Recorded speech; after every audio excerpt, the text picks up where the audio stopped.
Hello students, कैसे हो बच्चों। मेरे चैनल में आपका स्वागत है।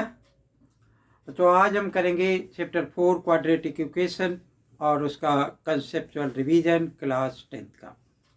बच्चों, क्वाड्रेटिक इक्वेशन क्लास 10th में भी है, 11th में भी है और मेरे ख्याल में सबसे ज़्यादा अलजेब्रा में यूज होने वाली इक्वेशन है। तो उसके में क्या क्या कंसेप्ट्स हैं क्लास 10 तक के लेवल के, उसको हम डिस्कस करेंगे क्लास 10th के लिए। तो ये कंसेप्चुअल रिवीजन किसके लिए होगा? जो कि आपका आने वाला प्री बोर्ड है उसके लिए। ठीक है, तो क्या क्या कंसेप्ट्स हैं उनको हम बताते हैं यहाँ पर और उम्मीद करूँगा कि आपको अच्छा लगेगा। यानी सबसे पहले हमने लिखा कि standard form of the quadratic equation ax का square plus bx plus c is equal to 0। a is not equal to 0। अगर a बच्चों 0 के बराबर हो जाएगा तो क्या हो जाएगा कि ये अगर 0 हो गया तो ये एक लीनियर इक्वेशन हो जाएगी 1 वेरिएबल की। अब वो क्वाड्रेटिक इक्वेशन होती क्या है कि एक तो डिग्री इसकी 2 हो, यानी डिग्री इज इक्वल टू कितनी होनी चाहिए? 2, यानी इसकी डिग्री 2 है। और दूसरा ये a जो कोफिशिएंट है वो 0 के इक्वल ना हो, तभी हम किसी इक्वेशन को कहेंगे कि ये एक क्वाड्रेटिक इक्वेशन है। ठीक है, क्या हो? फिक्स है, मतलब डिग्री क्या है कि 2 हो इसकी, ओके, और a 0 के बराबर ना हो। अगर ऐसा हमने मान लो सपोज करो लिख लिया ax स्क्वायर प्लस का c is equal to 0, that is also a quadratic equation. ये एक क्वाड्रेटिक इक्वेशन के जितना भी कंसेप्ट है उस सबको फुलफिल करता है, इसलिए हम इसको क्वाड्रेटिक इक्वेशन कह सकते हैं। सपोज कर लो कि जैसे यहाँ पर लिखा हुआ है कि टी स्क्वायर माइनस का 15 इज इक्वल टू 0, इस टाइप से लिखा हुआ है, या टी स्क्वायर प्लस का 15 इस टाइप से लिखा हुआ है। तो ये अगर प्लस 15 कर देता हूँ तो वो आपके सिलेबस से थोड़ा बाहर की बात हो जाएगी, इसलिए मैंने क्या लिखा कि T square minus 15 is equal to 0। ये क्यों लिख दिया?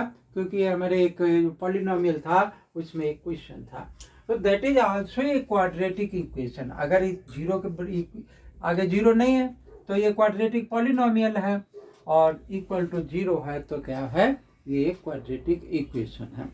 जो क्वाड्रेटिक पॉलिनोमियल क्या था हमारा? ax का square plus bx plus c, एक अलजेब्रिक एक्सप्रेशन था।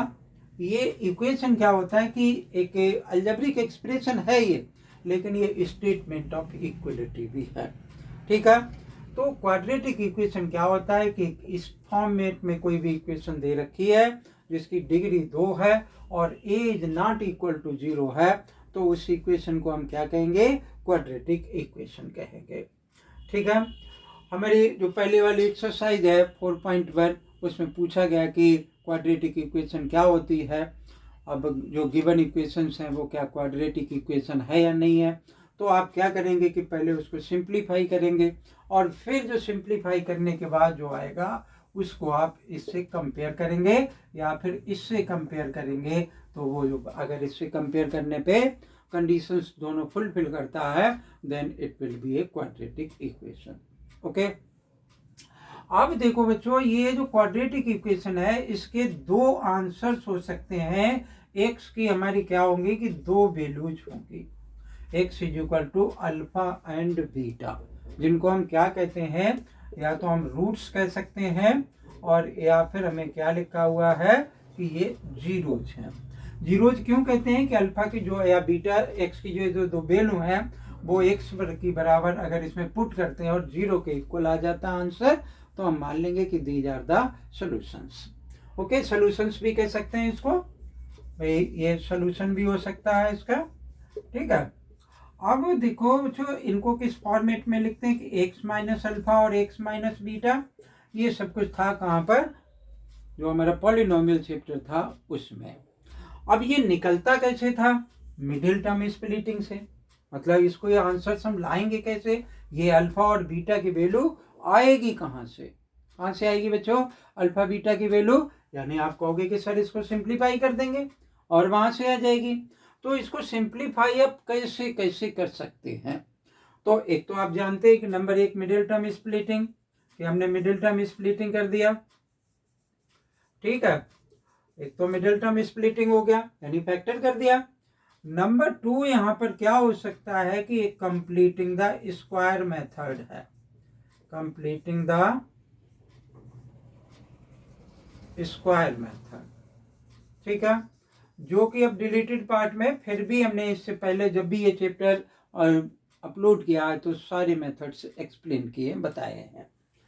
नंबर 3 क्या हो सकता है, क्वाड्रेटिक फार्मूला, क्वाड्रेटिक फार्मूला। तो यानी ये 3 तरीके से हम क्या कर सकते हैं कि किसी भी क्वेश्चन को सिंप्लीफाई कर सकते हैं। अब देखो, जैसे क्वाड्रेटिक फार्मूला या मिडिल टर्म स्प्लिटिंग या कंप्लीटिंग द स्क्वायर मेथड, ये जो मेथड्स हैं वो क्या हैं भाई। Completing the square method, suppose कर लो कि मान लो कि हमने क्या लिख लिया है, एक ये जो क्वाड्रेटिक इक्वेशन लिख ली कि एक्स स्क्वायर माइनस एक्स, और यहाँ क्या लिख दिया, माइनस का 12 इज इक्वल टू 0। ओके, तो मिडिल टर्म स्प्लिटिंग आप इसको करोगे, इसको ऐसे 2 पार्ट में तोड़ते हैं जिसका सम तो इतना हो और मल्टीप्लीकेशन इतना हो जाए। यहाँ पर x a is equal to कितना दे रखा है, 1 के बराबर दे रखा है। तो क्या हो जाएगा, x square minus x plus का 3 और माइनस का 12 इज इक्वल टू 0। तो सारे स्टूडेंट ऑलमोस्ट इस बात को जानते हैं कि ये कैसे हुआ, इज इक्वल टू 0, तो एक्स माइनस 4 और एक्स प्लस 3।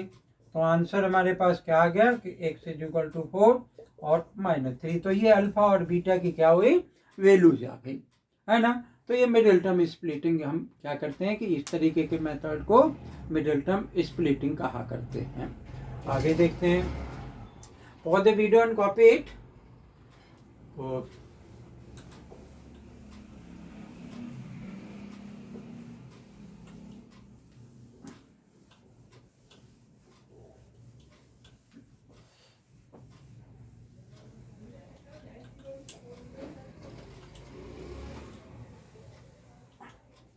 अब देखो, दूसरा क्या था कि कंप्लीटिंग द स्क्वायर मेथड, यानी सेकेंड मेथड जो हमारे पास था वो क्या था कि completing the square method.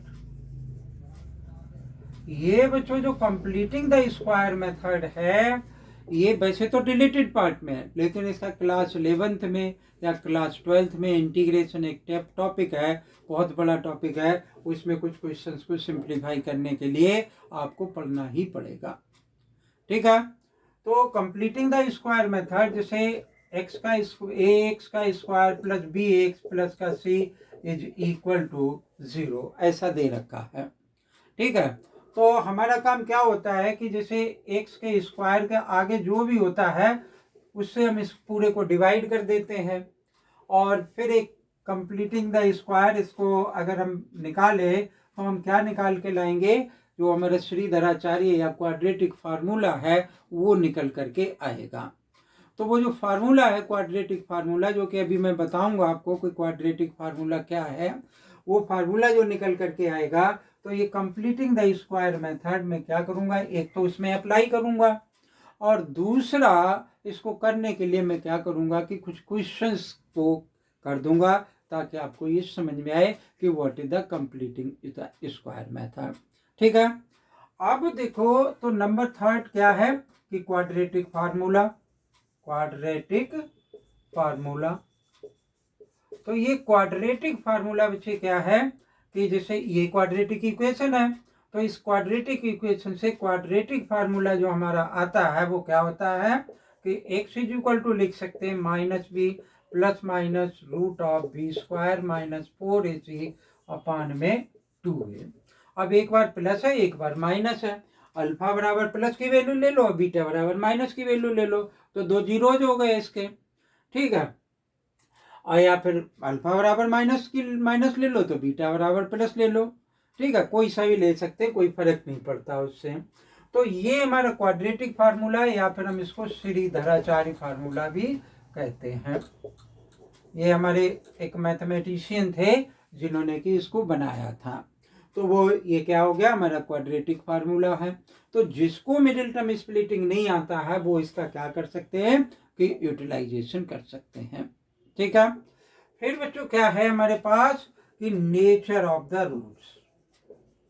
Nature of roots मतलब अल्फा बीटा दो जीरोज होते हैं, दो रूट्स हुआ करते हैं, उनका क्या नेचर हुआ करता है।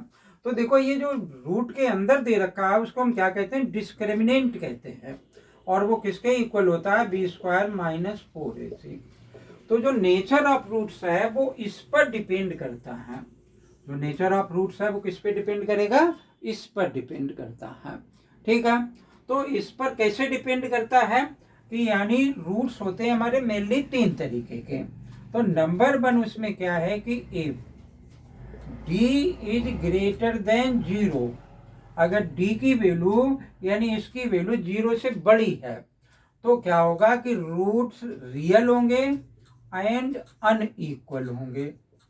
ऐसे होंगे, रूट्स रियल होंगे एंड अनइक्वल होंगे।